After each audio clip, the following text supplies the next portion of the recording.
പകർത്തി അടിക്കാമായിരുന്നു എന്നാണ് പറയുന്നത്. ആ ഭാഗ്യം സാധിക്കില്ലാണ്ട് പോയി. Anyway, thank you so much, Ritu Mandra, for being here. It's a great honor to receive you here.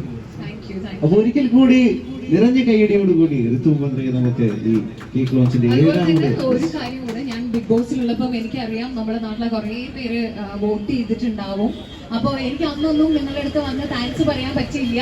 അപ്പൊ ഞാൻ ഈ ഒരു നിമിഷം അതിനായിട്ട് ഞാൻ വിനിയോഗിക്കുകയാണ്. എനിക്ക് വോട്ട് ചെയ്തു, എന്നെ സപ്പോർട്ട് ചെയ്തു എല്ലാവർക്കും വളരെയധികം നന്ദി. അപ്പൊ ഇനിയും കൂടുതൽ മുന്നോട്ട് സിനിമകളൊക്കെ ഇപ്പൊ വരാൻ പോവാണ്. സൂപ്പർ സിന്ദഗി എന്ന് പറഞ്ഞ ധ്യാൻ ശ്രീനിവാസന്റെ കൂടെ അഭിനയിച്ച പടം നമുക്ക് ന്യൂ ഇയറിന് റിലീസാണ്.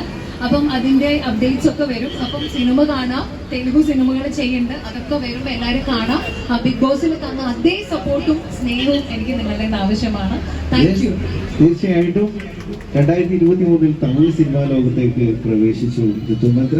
ഇപ്പൊ തെലുഗു പ്രൊജക്ടുകൾ, മലയാളത്തിൽ ഇനി വരാനുള്ള പ്രൊജക്ട് ധ്യാൻ ശ്രീനിവാസന്റെ കൂടെയാണ്. സോ ഒരുപാട് ഉയർച്ച ഉണ്ടാവട്ടെ എന്ന് ഞാൻ ആശംസിക്കുകയാണ്. അതോടൊപ്പം 2018 മിസ് ഇന്ത്യ ആണെന്നുള്ള കാര്യം കൂടി നിങ്ങൾ ഓർമ്മിക്കുകയാണ്. Miss Femina title വിന്നറാണ്.